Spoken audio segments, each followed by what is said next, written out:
Imaginez une invention qui pourrait renverser les banques, échapper au gouvernement et donner naissance à une nouvelle économie mondiale. Cette invention existe. Elle s'appelle Bitcoin. Mais son créateur, on ne l'a jamais vu. Aujourd'hui, on plonge dans l'histoire fascinante et mystérieuse de Satoshi Nakamoto. Fin des années 90, plusieurs projets de monnaie numérique apparaissent. DigiCash, eGold, mais tous échouent en. Pourquoi ? Parce qu'ils reposaient encore sur une autorité centrale. Puis, arrive la crise financière de 2008. Les banques s'effondrent, les gouvernements volent à leur secours, et la méfiance grandit. C'est dans ce contexte qu'un document de 9 pages surgit sur Internet, le White Paper du Bitcoin, signé par un inconnu, Satoshi Nakamoto.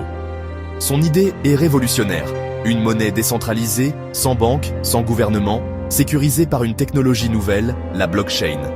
Le 3 janvier 2009, Satoshi mine le tout premier bloc du Bitcoin, le Genesis Block. À l'intérieur, il laisse un message historique. The Times, 03, Jan, 2009, Chancellor on brink of second bailout for banks. Un message clair.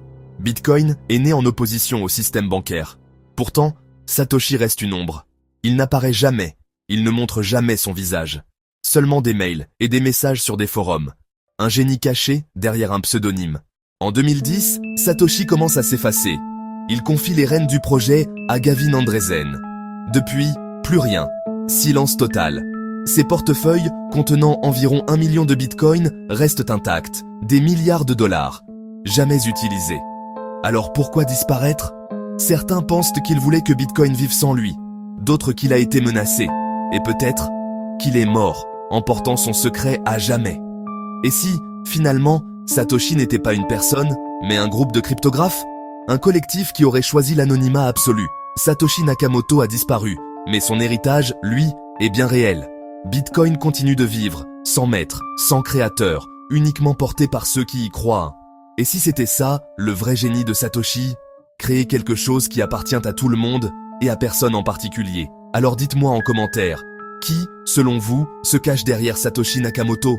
Et si vous avez aimé ce voyage au cœur du plus grand mystère d'Internet, pensez à laisser un like, à vous abonner et à partager la vidéo pour soutenir la chaîne. On se retrouve très bientôt pour une nouvelle enquête.